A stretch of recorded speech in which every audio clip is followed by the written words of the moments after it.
pero es una serie de lo más importante de acuerdo a la época en la que ahorita la iglesia se encuentra viviendo. Cuando hablamos del tribunal de Jesucristo, antes de poder adentrarnos en esta investigación y en este estudio, solamente les recuerdo que cuando la Biblia menciona el tribunal de Jesucristo, no se refiere al juicio que Jesucristo tuvo, ¿verdad?, con el sumo sacerdote y con Pilato, con Caifás, sino que se refiere al tribunal donde nosotros vamos a ser evaluados y juzgados de acuerdo a nuestras obras. Entonces, la Biblia es muy claro que cuando tú mueras y tú tienes a Cristo en tu vida, la salvación no se puede perder. Pero ¿qué de esos pecados que no confesaste, verdad? ¿Y qué si mueres en pecado? ¿Y qué de las obras y la oportunidad que Dios nos dio para hacer y no hicimos? O sea, todos los cristianos vamos a ser juzgados cuando muramos. Vamos a ver cuándo, quiénes van a participar, cómo va a tener lugar, qué es lo que se va a evaluar y a juzgar, pero no vamos a ser juzgados respecto a nuestra salvación, porque nuestra salvación ya fue juzgada, ¿verdad?, y regalada en la cruz de Cristo. Así que en la cruz de Cristo lo vamos a explicar todo muy bien, desde la A hasta la Z. En la cruz de Cristo nuestro juicio se llevó a cabo hace 2000 años para todos los creyentes que hemos aceptado a Cristo como nuestro Salvador. Ya no hay condenación, ya no nos puede dos veces Dios juzgar. Entonces vamos a ser en el tribunal de Cristo ya no juzgados para la condenación eterna, porque ya tenemos la salvación, pero nuestras obras y nuestra posición de autoridad y la fidelidad que hayamos demostrado en esta corta vida que tenemos en el tribunal de Jesucristo será manifestado. Uno de los pasajes más ricos acerca de este tribunal está en 1 Corintios 3, versículo del 10 en adelante. Y dice el apóstol Pablo, 1 Corintios 3, versículo 10 en adelante: conforme a la gracia de Dios que me ha sido dada, yo como perito arquitecto puse el fundamento, otro edifica encima, pero cada uno mire cómo sobre edifica. O sea, no le dejemos todo, ¿verdad?, a los pastores, y si no he crecido porque no me han dado alimento. Todos tenemos la responsabilidad, al haber recibido el Evangelio, al haber creído en él y al discipularnos, tenemos una responsabilidad de no solamente oír la palabra el domingo, sino que entre semana todos tenemos la responsabilidad de seguir comiendo en nuestra casa la palabra para edificar sobre el fundamento que está puesto en nuestras vidas, que es Jesucristo. Muy bien, dice el versículo 11, porque nadie puede poner otro fundamento que el que está puesto, el cual es Jesucristo. Y vean ustedes el versículo 12 en adelante: y si sobre este fundamento alguno edificare oro, plata, piedras preciosas, madero, heno, hojarasca, la obra de cada uno se hará manifiesta, porque el día la declarará, pues por el fuego será revelada, y la obra de cada uno, otra vez se manifiesta, cada uno de nosotros. Estamos edificando nuestra vida cristiana sobre dos clases de materiales. Las piedras preciosas, el oro, ¿verdad?, son materiales que no son combustibles, pero la madera, el heno y la hojarasca, tú les prendes fuego y si haces una casa con eso, se consume con el fuego y desaparece. Entonces, nuestras obras que son hechas en la carne son madera, heno y hojarasca. Todo lo que hayamos hecho por conveniencia, por manipulación, por necesidad o por, como dicen, voy a ayunar para que Dios me sane a mi hijo, espérame tantito. Entonces, ¿qué Dios es un Dios falta de misericordia que está esperando para que, y le digas, mira, Señor, tengo 3 días sin comer, ¿ya te puedes compadecer de mí, Señor? ¿Ahora sí me puedes sanar a mi hijo? Dios no es ese Dios, no es el Dios que la Biblia anuncia. El ayuno no es para torcerle la mano a Dios o para forzar a Dios a que encuentre un trabajo, voy a ayunar. Para que mi esposa regrese, voy a ayunar. Ayunamos para poder tener un tiempo a solas con Dios y discernir su voluntad y su dirección. Voy a ayunar para que me dé sabiduría a Dios. ¿Cómo tratar con mi hijo? Así sí. Pero nunca ayunen. Voy a ayunar para que México sea salvo. Voy a ayunar para que esto se arregle. Oye, Dios no quiere sacrificios. Discúlpame. Dios no quiere ya sacrificios. Quiere obediencia. Y nuestra obediencia es la mejor manera en la que Dios contesta nuestras oraciones inmediatamente. Entonces, aquí se nos habla que estamos edificando con diferentes materiales nuestra vida. Versículo 14. Si permaneciere la obra de alguno que sobre edificó, recibirá recompensa. O sea, en el tribunal de Cristo, cada uno de nosotros vamos a estar delante de Él. Él va a estar en una tarima como esta. Vamos a ver que la palabra que se tradujo tribunal es la palabra griega bema, con B de burro. Bema, que significa el podium donde los jueces en las Olimpiadas griegas les entregaban a los atletas las medallas de oro o las coronas de olivo. Entonces era como un podium donde se formaban todos los atletas que habían sido vencedores. Y ahí en ese podium les entregaban su corona de olivo. Este podium en la Biblia se llama el bema en el griego. Pues va a haber un podium igual, vamos a estar todos formados y cada uno de nosotros, cada uno vamos a ser juzgados individualmente. A cada uno de nosotros Dios va a manifestar lo que hicimos, lo que dejamos de hacer, nuestra fidelidad, nuestra hipocresía, lo que escondimos debajo del colchón, etcétera, etcétera. Ahí será manifestado públicamente en la luz. Y cada quien va a recibir lo que haya hecho o lo que haya guardado para Dios. Si la obra, versículo 15, de alguno se quemare, él sufrirá pérdida. Si bien él mismo será salvo, aunque así como por fuego. ¿No sabéis que sois el templo de Dios y que el Espíritu mora en vosotros? Si alguno destruye el templo de Dios, Dios le destruirá a él, porque el templo de Dios, el cual sois vosotros, santo es. Vean ahora 2 de Corintios, capítulo 5. 2 de Corintios, capítulo 5, versículo 10. Vamos a tratar de leer algunos versículos para establecer nuestro fundamento teológico. 2 de Corintios 5, 10. Porque es necesario que todos nosotros, cuando Pablo dice todos nosotros, ¿de qué está hablando? De los cristianos. Aquí no está incluyendo a los no cristianos. Lo vamos a ver más adelante. Es necesario que todos nosotros, está hablándole a la iglesia, comparezcamos, y ahí está el bema, que se tradujo el tribunal de Jesucristo, para que cada uno reciba según lo que haya hecho mientras estaba en el cuerpo, sea bueno o sea malo.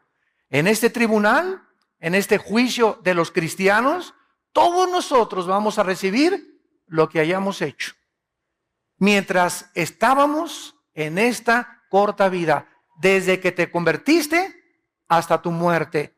Ya antes de nuestra conversión, ningún pecado, que abortaste 5 veces, que mataste a 30 personas, que te decían la leona de Santa Julia, que te decían, ¿verdad?, lo peor. Antes de nuestra conversión, todos nuestros pecados han sido eternamente borrados. De nuestra conversión a nuestra muerte, nuestras obras comienzan a ser tomadas en cuenta. No para nuestra salvación, insisto, como lo acabamos de leer, sino para la pérdida o la ganancia de las recompensas y las posiciones de autoridad que vamos a tener. En otras palabras, en la otra vida, después del tribunal de Cristo, muchos van a sentarse con Cristo cuando las naciones sean reestructuradas y desde Jerusalén Cristo comience a gobernar y otras galaxias sean pobladas también, y Dios nos mande a otra galaxia como gobernador de alguna, de Andrómeda o no sé de qué otra galaxia, otro nombre que le ponga a Dios, o presidente, el nuevo presidente de México, etcétera, etcétera, donde ya no va a haber PRD, ni PAN, ni PRI, ni partidos políticos. Los hombres y las mujeres que van a gobernar en la otra vida será de acuerdo a la fidelidad que tuvieron en esta vida. Por eso 1 Corintios 15:58 dice el apóstol Pablo: hermanos, no os canséis de hacer el bien, porque a vuestro tiempo segaréis. Continuar haciendo el bien porque vale la pena seguir trabajando para Dios. Un vaso de agua que hayamos dado en el nombre de Jesús, a las personas que les hayamos hablado de Cristo, las cosas que hayamos hecho, el amor que le has tenido a tu esposa, a tu esposo, el tiempo que pasaste con tus hijos, la santidad que tú viviste, todo será puesto en una balanza. Por eso tenemos que vivir con temor de Dios, porque estamos de paso por esta vida. El otro día venía yo pensando y me decía a mí mismo, si al nacer pudiéramos tener el entendimiento que se nos dijera cada vez que nace: mira, Pancholín, tienes 50 años de vida.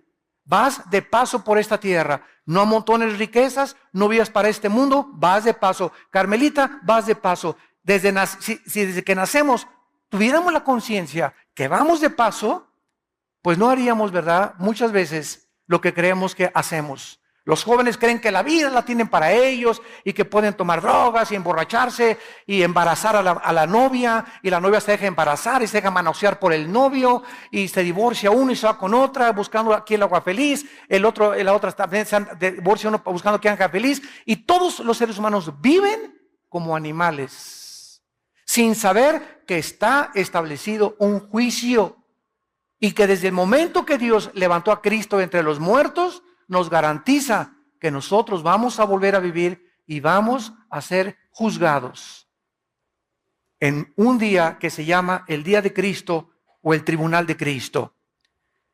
A pesar de todo esto, existe mucha confusión acerca de quiénes serán los participantes de este juicio. ¿Cuándo se va a llevar el juicio o el tribunal? El propósito y las consecuencias. ¿Qué pasará con esos cristianos que murieron en pecado, por ejemplo? ¿Qué pasará con aquellos que dicen en la primera carta de Juan que cuando vengan a Cristo se van a alejar de Cristo avergonzados? ¿Qué acaso estas personas van a perder su salvación? ¿Qué significa perder recompensas? ¿Qué recompensas vamos a recibir y qué es lo que vamos a perder? Todo esto lo vamos a cubrir en esta serie preciosa. Muy bien, en este tribunal no habrá, vuelvo a insistir, ninguna condenación ni castigo judicial para los pecados de los cristianos confesados o no confesados. Juan 5:24: de cierto les digo, que cualquiera que oye mi palabra no vendrá a juicio. ¿A cuál juicio se refiere? Al juicio final del gran trono blanco, Apocalipsis 20, del 11 al 15. Este es otro juicio de los incrédulos. Vamos a mencionar también ese juicio. Cualquiera que oye mi palabra y crea al que me envió, no vendrá a condenación. Esa palabra condenación, crino, con K, en el griego significa juicio judicial, condenatorio o sentencia. Cualquiera que crea en mí y me acepte como su Salvador, jamás podrá ser condenado dos veces. ¿Por qué? Porque yo ya pagué por todos tus pecados en la cruz del Calvario. Y si hubiera algún pecado en tu vida por el cual se tiene que pagar, Cristo tendría que volver a morir dos veces. Esta es la razón por la cual la salvación no es por las obras. El otro día me dijo un hermano: oye, pero yo todavía no sé si se pierde la salvación o no se pierde la salvación. Le dije: cuando Cristo murió, ¿por cuántos pecados murió en la cruz? ¿Por tus pecados pasados, presentes o futuros? Él mismo me lo contestó: murió por mis pecados pasados, presentes y futuros, porque él dijo: concluido está, terminado está, se acabó, no hay nada más que agregarle a su muerte en la cruz. Entonces, si muero en pecado, me dijo él, me voy al cielo. Le dije: sí, te vas al cielo, claro que te vas al cielo. Pero, ¿sabes una cosa? Después vas a ser en el tribunal de Cristo, vas a enfrentar esos pecados. Y vamos a ver en esta serie cuáles son las consecuencias de cristianos que creen que como no se pierde la salvación, pueden vivir con libertad o con libertinaje. Dice Gálatas 5:10, a libertad fuimos llamados, solamente que no usemos como ocasión de pecar la libertad que Dios nos ha dado. Romanos 6, ¿qué pues? ¿Pecaremos para que la gracia de Dios abunde? De ninguna manera, dice el apóstol Pablo. Porque los que hemos sido bautizados en Cristo, hemos sido bautizados en su muerte, en su sepultura y en su resurrección. Cualquier persona que diga, como no se pierde la salvación, voy a pecar, esa persona no es salva. Porque cuando eres salvo, esa gracia de Dios que nos es impartida por el Espíritu Santo, nos mueve a no querer pecar. Pecamos porque estamos en un cuerpo imperfecto y no hay nadie que no haya pecado más que Cristo. Pero cuando la gracia de Dios está en tu vida, ya no quieres pecar. Y cuando pecas, lloras y te frustras y te amargas y te sientes mal. ¿Qué hice, Dios mío? Antes de que tuviéramos a Cristo, pecabas como si comieras una concha, te la metes a la boca, te limpias la boca y dices, no he hecho nada. Dormías, ¿verdad? Como si nada. Y seguías pecando y pecando y pecando y matabas y fornicabas y pornografía y no tenías ningún sentimiento de culpa en tu corazón. ¿Por qué? Porque no tenías al Espíritu Santo. Pero cuando recibimos a Cristo, el Espíritu Santo entra a nuestra vida para convencernos, para no dejarnos ya tranquilos. Dice en Efesios, no apaguéis la obra del Espíritu Santo. Porque hay cristianos que si siguen pecando y siguen pecando y siguen pecando, llega un momento en que el Espíritu Santo, dice desde Génesis 6, mi espíritu no contenderá contra el hombre. El Espíritu Santo te deja, lo apagas dentro de ti. ¿Qué significa que se apaga el Espíritu Santo? No significa que perdemos la salvación, significa que le quitamos el poder que Él nos quería dar para vivir para Dios. Las fuerzas que Él nos quería dar, las perdemos. El valor que Él nos quería dar para testificar, lo perdemos. Y como somos cristianos y vivimos en pecado, comenzamos a vivir tristes, frustrados, amargados, porque la persona más miserable de este mundo no son los no pecadores, sino los cristianos que viven en pecado. Porque viven con un pie en el mundo y con un pie con Cristo. Y como el Espíritu Santo no los deja y su conciencia los atormenta, viven miserables.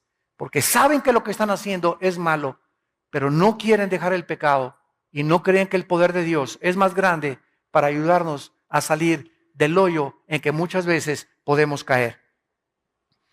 Veamos ahora en Hebreos capítulo 10 estas verdades que acabamos de enunciar en este momento para ir con la Biblia paso por paso en esta preciosa serie, El Tribunal de Jesucristo.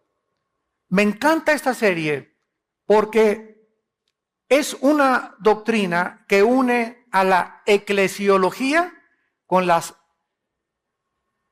escatología. La doctrina del Tribunal de Cristo, ahorita me explico, une la eclesiología, que es el estudio de la iglesia, con el estudio de las profecías. Porque la eclesiología nos motiva a vivir una vida santa.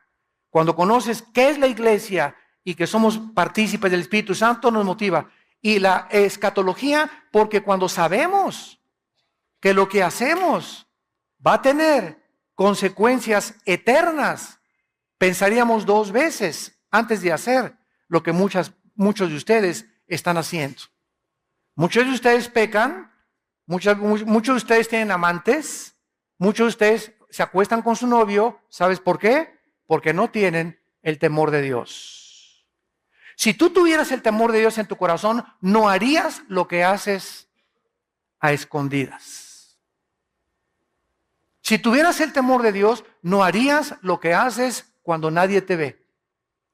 Pero como no hay un temor de Dios en tu vida, haces creyendo que te vas a salir con la tuya. Este fue el pecado de los líderes en el Antiguo Testamento. Dios no nos ve. Y cuando perdemos la conciencia de que Dios sí nos está viendo, mis párpados examinan a los hombres, dice uno de los salmos.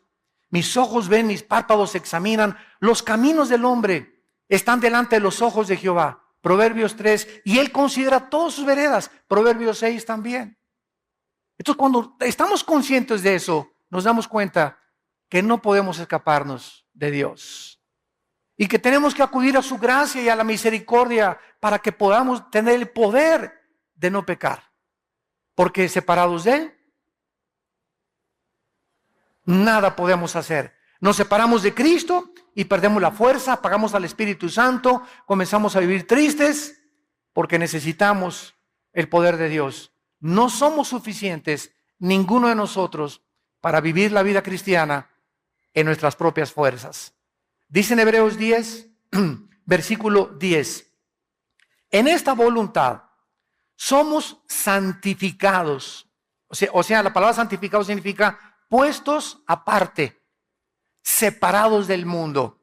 En la voluntad de Dios nos ha Dios separado del mundo mediante la ofrenda del cuerpo de Jesucristo hecha una vez para siempre. Hecha una vez para siempre. Estos versículos me encanta enseñárselos y lo digo con mucho respeto a los curas católicos. O cuando tengo debates en la televisión con obispos o con personas de otra religión, ¿verdad? Porque siempre les pregunto, ¿qué es la misa? El 99% de las personas a las que tú les preguntes qué es la misa, no saben contestarte. O si te contestan, te van a decir, ¿es la Eucaristía? ¿O es ir allá y persinarse? Pero no saben que la misa, de acuerdo al Concilio de Trento, apúntalo, el Concilio de Trento es el sacrificio de Jesucristo por los vivos y por los muertos. ¿Qué es la misa? Es un sacrificio. Cuando el cura entra al altar, dice, introibo al altare Dei, en latín. Me introduzco al altar de Dios. Le introibo al altare Dei, letiu quetificatet juventute meam, dice en latín. Me introduzco al altar de Dios a ofrecer sacrificio por los vivos y los muertos. De ahí las misas, las has oído, gregorianas. ¿Han oído ustedes de las misas gregorianas? ¿Qué son las misas gregorianas? Se murió don Pancho. Ya que se muere, vamos a pagar a la iglesia para que le dé una misa gregoriana, o sea, para que lo ayude a salir del purgatorio. Otra vez, vuelven a sacrificar a Cristo y con ese sacrificio, don Pancho ni nos oye. Pero estamos haciendo otro sacrificio, Dios, para que tengas misericordia, y don Pancho, si tenía 15,000 años en el purgatorio, que sean 10,000. Y si tienes dinero, le das 10 misas gregorianas y lo sacas en un mes a tu pariente. Cuando nosotros, amados santos, seguimos esta línea de lógica elemental, nos damos cuenta que perdida está la gente en la ignorancia. ¿Por qué lo hacen? Lo hacíamos nosotros porque no conocíamos las sagradas escrituras. En el Antiguo Testamento, los sacerdotes levíticos tenían la consigna, ellos sí, de ofrecer los sacrificios por el pueblo. Viene Cristo y se acaba el sacerdocio levítico. Y la iglesia romana se brincó la cruz y continuaron y han perpetuado el sacerdocio levítico, que ya no existe. Han hecho a un lado la cruz de Cristo y siguen ellos tratando de ser intercesores por nosotros. Y ya no hay, y dice en la Biblia católica y en cualquier Biblia, 1 Timoteo capítulo 2, no hay más que un intercesor entre Dios y los hombres, un mediador, Jesucristo hombre. Y lo dice Hebreos, el sacrificio de Cristo fue hecho una vez. Ellos, en cada realización de la misa, siguen matando a Cristo. Lo siguen ofreciendo. Esto es cuando levantan la Eucaristía y comienzan a hacer todo. Entonces se acerca la gente y les dan la hostia, que se llama la doctrina de la transubstanciación, donde bajo la bendición del sacerdote católico convierte eso en la sangre y en el cuerpo de Jesucristo. Y cuando la persona la toma, está recibiendo a Cristo. De lunes a viernes se le sale y lo vuelve a tomar el domingo. ¿Y qué dice la Biblia, verdad? Juan 1:12, a los que le recibieron, nos dio la potestad de ser hechos hijos de Dios. Lo recibimos una sola vez. Pero ellos, como creen que se sale, hay que volver a invitarlo y volver a sacrificarlo y volver a sacrificarlo y volver a sacrificarlo y volverte a dar a Cristo y volver a sacrificarlo y ven para acá para que vuelvas a recibir a Cristo, porque no saben que Él vive eternamente en nosotros. Dice en Efesios 1:13 y 14 que hemos sido sellados con el Espíritu Santo hasta el día de la redención, hasta el día de la resurrección. ¿Cómo nos ilumina la Biblia, verdad? Es maravillosa. Ahora viene el versículo 12, de ahí mismo de Hebreos 10, versículo 12. Pero Cristo, habiendo ofrecido otra vez, lo mismo dice el Espíritu Santo, una vez para siempre, un solo sacrificio. Cura católico que me escuchas, con mucho respeto, no quiero abusar, ¿verdad?, de este conocimiento, pero ya deja de sacrificar a Cristo. Ya no vuelvas a celebrar misa si me estás escuchando, porque estás diciéndole que el sacrificio de Cristo no fue suficiente. Hecho una vez para siempre, un solo sacrificio por los pecados, se ha sentado a la diestra de Dios. Versículo 13, de ahí en adelante, esperando hasta que sus enemigos sean puestos por estrado de sus pies, porque con una sola ofrenda, otra vez, una vez para siempre, una vez para siempre, una sola ofrenda, con una sola ofrenda, con el sacrificio de Cristo, bastó para hacernos. ¡Qué tremenda revelación! Perfectos. La muerte de Cristo nos ha hecho perfectos para mientras estamos aquí en la vida. ¿Dice eso? Temporalmente. ¿Dice eso? A lo mejor tú traes la Biblia del Mormón. Nos hizo perfectos para siempre. La pregunta es, ¿somos perfectos? No. En nuestra actividad y en nuestra conducta, pero posicionalmente en el cielo nos ha bendecido con toda bendición espiritual. Estamos, Efesios 2, sentados ya con Cristo, descansando ya de que no tenemos que hacer nada, ni buenas obras, ni sacrificios para nuestros pecados, sentados con Él, esperando hasta que todo sea resuelto en este mundo. Y mientras tanto, aquí en la tierra estamos santificándonos, estamos llevando a cabo nuestra santificación. Se los voy a poner con otro ejemplo más claro.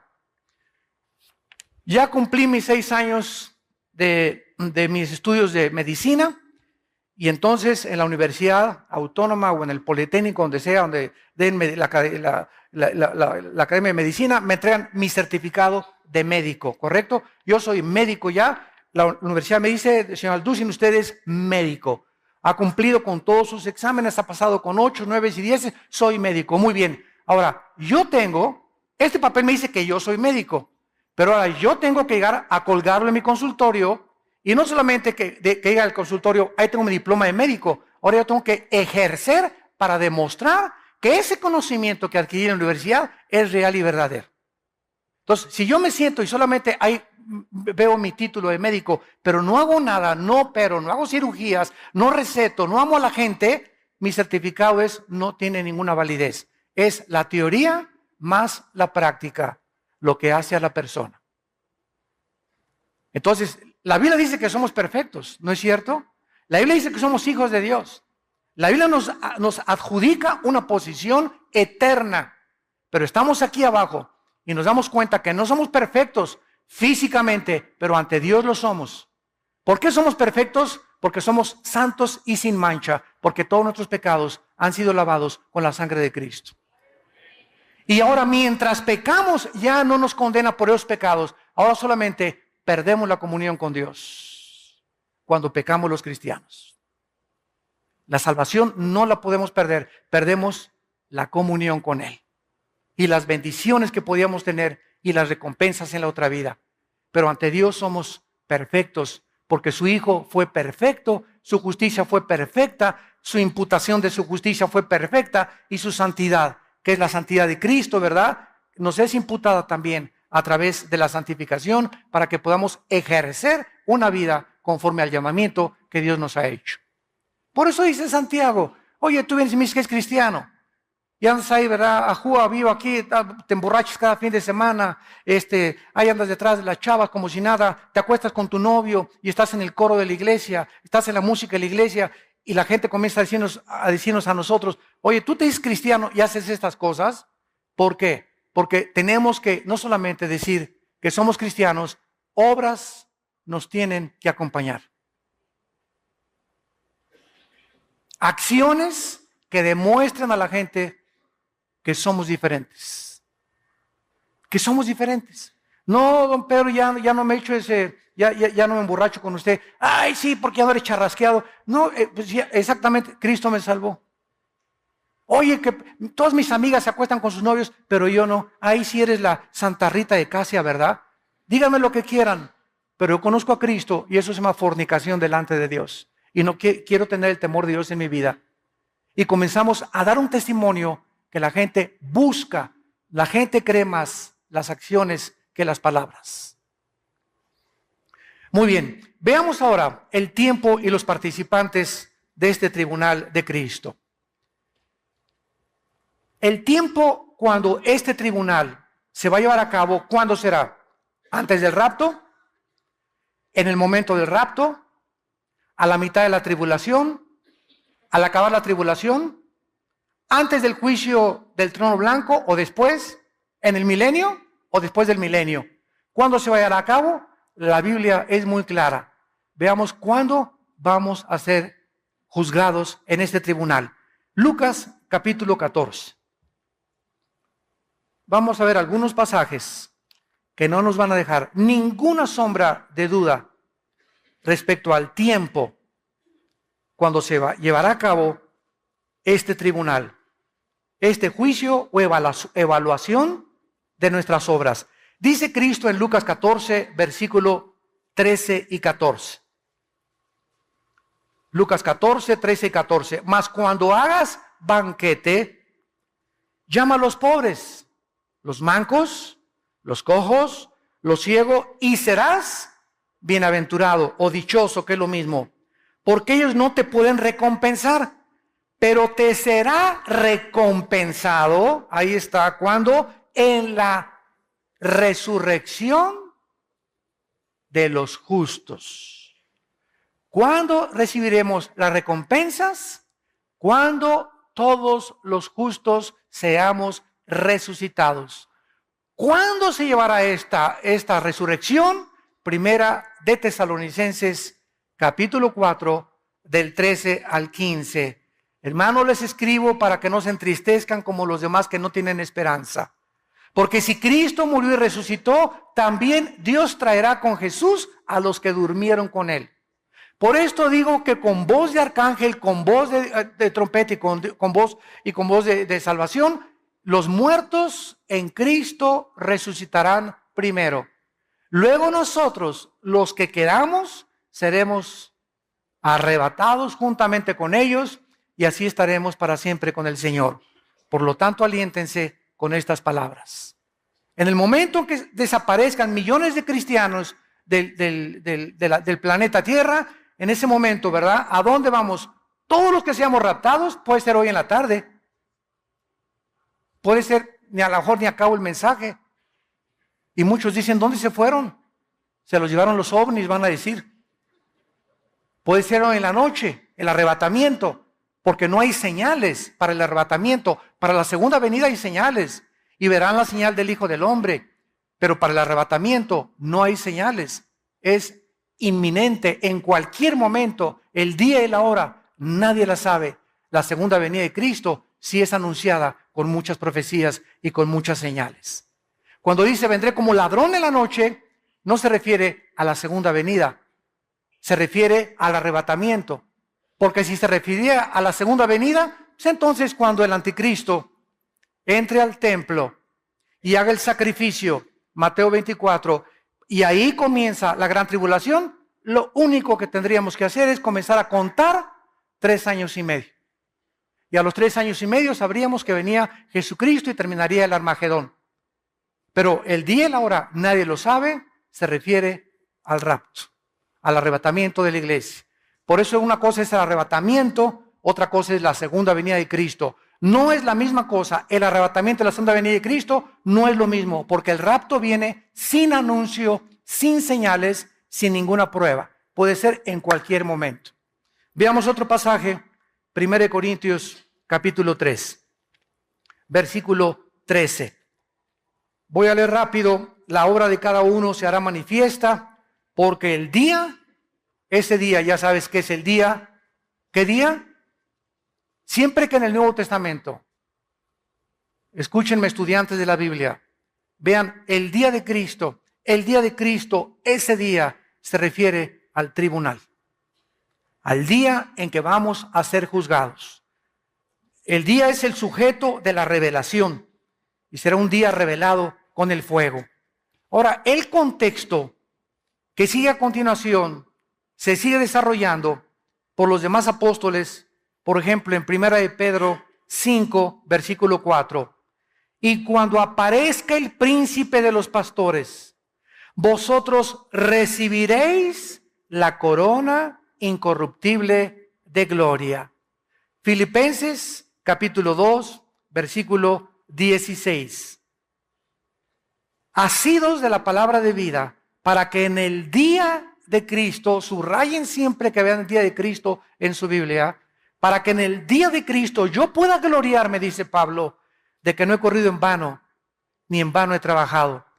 Pablo le dice a los filipenses, estudien la Biblia, santifíquense, échenle ganas, ganen las almas para el reino de Dios. Ama a tu esposa, ama a tus hijos, pasa el mayor tiempo que puedas con tu familia, porque el mayor tiempo que pasamos con la familia es el tiempo más precioso que tenemos en esta vida. No con los amigos, no en el cine, aunque digo, no soy enemigo de películas que sean buenas, ¿verdad? Con buena clasificación. No en fiestas, y hay fiestas también buenas, pero dediquemos tiempo a la familia.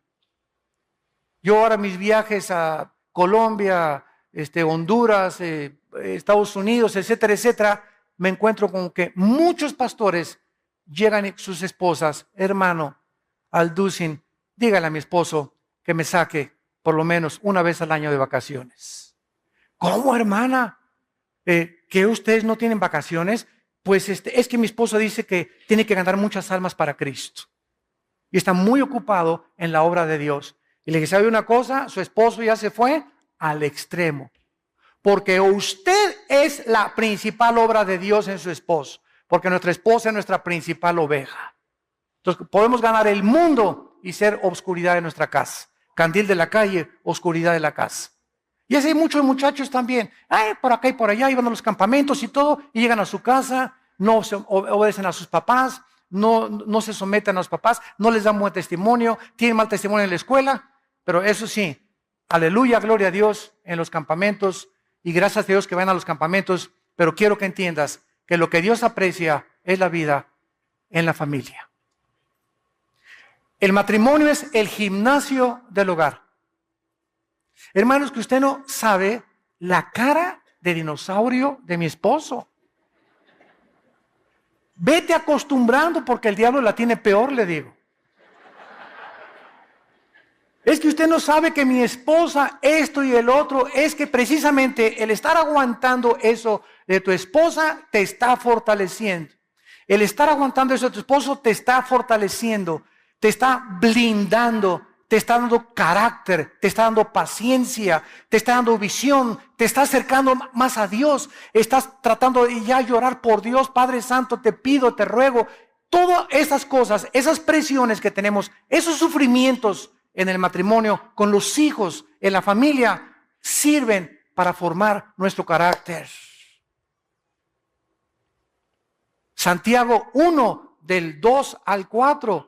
Tengan por sumo gozo cuando el dinosaurio te ladre. En el lenguaje de zapoteco. Tengan por sumo gozo cuando se hallen en diversas pruebas. Ay, hermano, no saben qué prueba me encuentro. Esas pruebas son una bendición. Me corrieron de mi trabajo, es una bendición porque mientras no ha sido por robo ni por fraude, Dios tiene lo mejor para ti. Dios está probando tu confianza en Él. Tengan por sumo gozo cuando se hallen en diversas pruebas, sabiendo que la prueba de vuestra fe produce paciencia. ¿Y para qué quiero paciencia, Señor? Porque si no tienes paciencia, Hebreos 6 y Hebreos 10, nunca recibirás nada de Dios. Sin paciencia te vas a casar antes de tiempo. Sin paciencia vas a comprar un coche cuando no era el tiempo de Dios.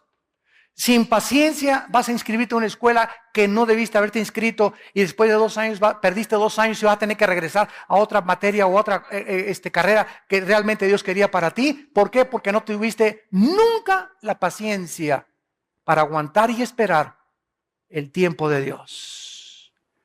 Y la paciencia nos las dan las pruebas y los sufrimientos. Para que comiences a conocer los caminos del Altísimo Gobernante del universo. Dice en 2 Timoteo 4:8 el apóstol Pablo, ya para ser sacrificado o martirizado, 2 Timoteo 4:8, por lo demás, es las últimas palabras de Pablo, me está guardada la corona de justicia. Las coronas las vamos a estudiar mucho después, la cual me dará el Señor juez justo, otra vez se repite, en aquel día. Pablo estaba seguro que al morir él no iba a ser recompensado. Ahorita hay miles de cristianos en el cielo, desde Pentecostés hasta nuestros días. Y ninguno de los cristianos que están en el cielo, Apocalipsis 6, del 12 al 14, ninguno ha sido recompensado. Están esperando, se les han dado vestiduras blancas, están esperando el día de nuestra resurrección. Ellos ya están en el cielo, pero nadie ahorita ha sido recompensado. Tenemos que estar todos los cristianos ya en el cielo para ser recompensados. Y en ese momento es cuando recibiremos los premios de Dios. Así pues, las recompensas de los santos, para dejarlo claramente establecido, van a ser entre el arrebatamiento de la iglesia y la segunda venida de Cristo a la tierra. Entre el arrebatamiento de la iglesia y la segunda venida de Cristo va a haber un tiempo de 7 años de tribulación. Mientras la tribulación está aquí en la tierra, nosotros en el cielo estaremos siendo recompensados y ante el tribunal de Cristo. ¿Cómo lo sabemos? Porque en el capítulo 19 de Apocalipsis aparecen las bodas del Cordero. Y no podemos estar en las bodas del Cordero sin antes habernos presentado a ser evaluados y juzgados por nuestras obras mientras estábamos en el cuerpo. Ahora, para terminar, ¿quiénes van a estar en este tribunal? El hecho de que antes de la resurrección de los impíos no se va a llevar a cabo, nos revela que este juicio del tribunal de Cristo no incluye a los no creyentes. El tribunal de Cristo, el día de Cristo, el bema de Cristo, solamente los cristianos vamos a estar en este tribunal. Los no creyentes, cuando terminen los 7 años de tribulación y Cristo regrese al mundo, vamos a entrar a 1000 años, a un periodo de 1000 años de vacaciones aquí en la tierra, Isaías 65 y 66, Apocalipsis 20 y 21, y después del milenio, Apocalipsis 20 del 11 al 15, los no creyentes serán presentados, serán abiertos los libros de Dios y pasarán todos los no cristianos y ninguno va a estar hincado, estarán parados delante de Dios y serán echados al lago de fuego que arde con fuego y con azufre, que es la muerte segunda. En ese juicio, del juicio del gran trono blanco, nosotros ya fuimos juzgados por nuestras obras, no por la salvación, pero en el juicio de los no cristianos después del milenio, nosotros seremos el jurado. Los ángeles y los querubines estarán en el cielo cósmico de Dios y Dios demostrará que Él no va a mandar a nadie al infierno. ¿Cómo? Sí, se fueron solitos.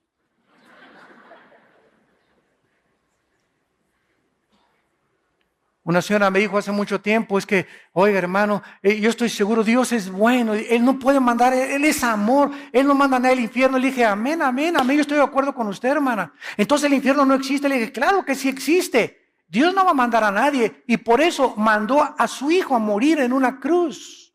Por eso nos dejó la Biblia, por eso nos mandó al Espíritu Santo, por eso se sigue predicando el Evangelio a todo el mundo. Los que estén en el infierno es porque ellos escogieron pasar la eternidad ahí. No pudieron vivir contentos con los santos en esta vida, no podrán estar contentos en el cielo con nosotros tampoco. Porque para que vivas en el cielo, tienes que haberte acostumbrado a vivir con los santos de Dios, imperfectos en esta tierra. Una vez alguien me dijo, ay hermano, es que todas las iglesias apestan, todas las iglesias son imperfectas, todas las iglesias son una bola de hipócritas. Y yo le contesté, y le dije, ¿te acuerdas el arca de Noé? Ah, sí, claro que me acuerdo. Le dije, ¿te imaginas los olores que había adentro? Púchila, de popó de camello, de elefante, de canguro, de chango, de chita y todo. Pero ¿sabes una cosa? A pesar de los malos olores, estaban lejos del juicio afuera de Dios al mundo. Entonces, es preferible pasar un tiempo con malos olores aquí en la iglesia y la hermana huele feo y la hermana tiene cara hipócrita y este hermano me hizo el otro y todo. Es preferible aguantarnos y soportarnos y tolerarnos un poco de tiempo que estar en el juicio de Dios en el día de la tribulación. ¿Amén?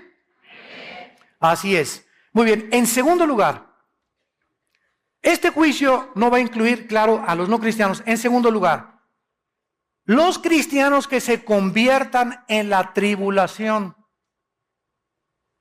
Porque cuando el anticristo mande matar, ¿a quién va a matar? ¿A los ateos? No, ¿verdad? El anticristo va a mandar matar a judíos, mesiánicos, creyentes en Yeshua, en Jesús, y a cristianos como nosotros. Entonces, esos cristianos, Apocalipsis capítulo 7, están en el cielo, van a resucitar, están en el cielo, ellos no van a ser juzgados en este tribunal. Y durante el milenio no pueden estar incluidos tampoco en este evento. Y en tercer lugar, en este tribunal tampoco estarán los santos antes de Pentecostés, antes de la cruz de Cristo. De Adán a la cruz de Cristo, los santos del antiguo pacto, del Antiguo Testamento, no van a encontrarse en este tribunal. Veamos esta verdad en el libro de Daniel, capítulo 12.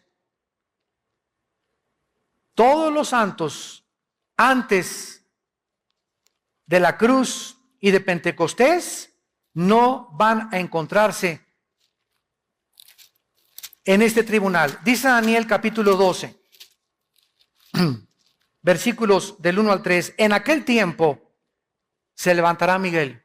Está hablando del tiempo de la gran tribulación, de los años de la tribulación que se vienen sobre el mundo, donde tú y yo no vamos a estar, gracias a Dios. Se levantará Miguel, el gran príncipe que está de parte de los hijos de tu pueblo. En la Biblia, el arcángel Miguel es el jefe de los ángeles en el cielo que defiende, ha defendido y se enfrentará con Satanás en Apocalipsis 12, versículo 12, para defender a Israel. El arcángel Miguel. Y aquí se levanta Miguel, ¿verdad? Dice, el que está de parte de tu pueblo. Y será tiempo de angustia.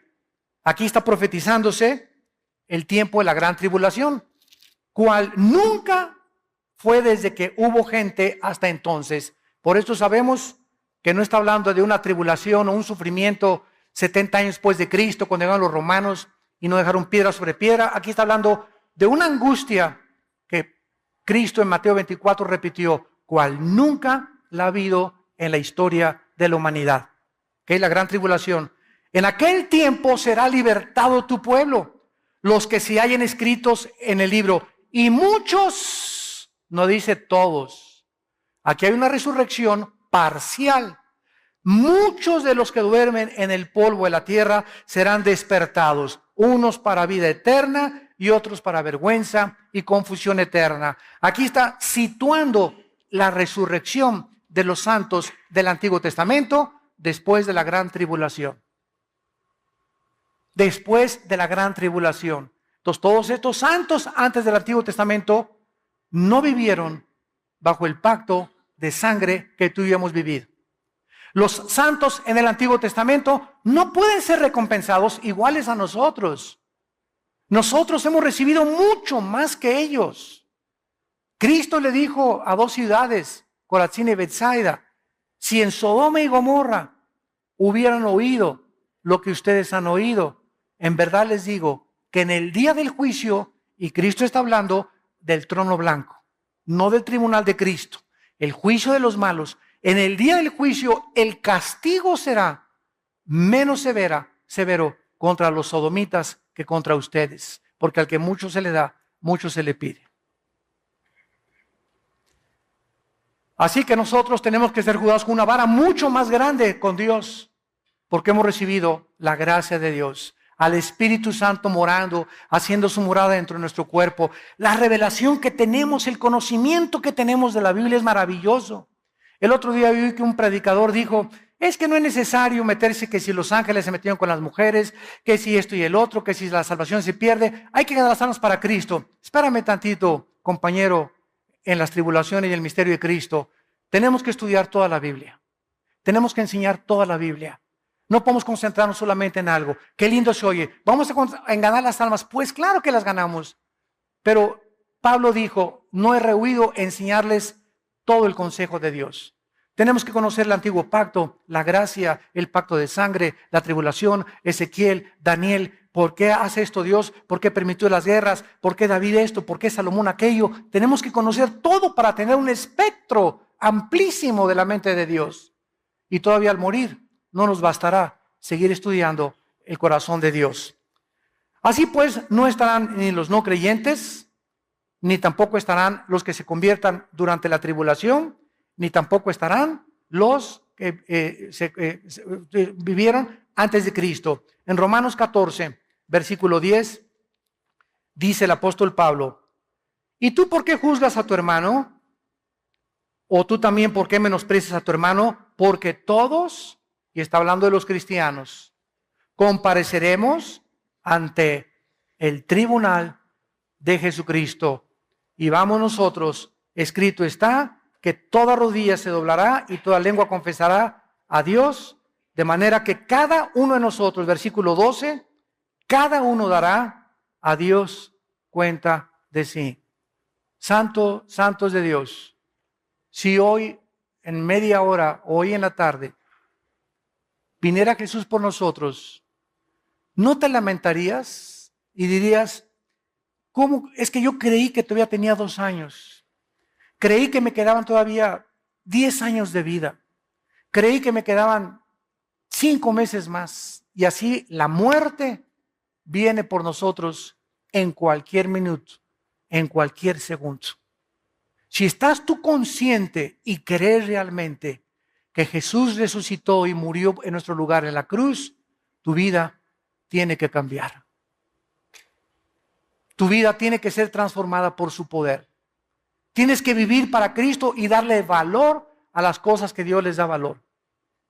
Tienes que desechar a las cosas que Dios les llama pecado.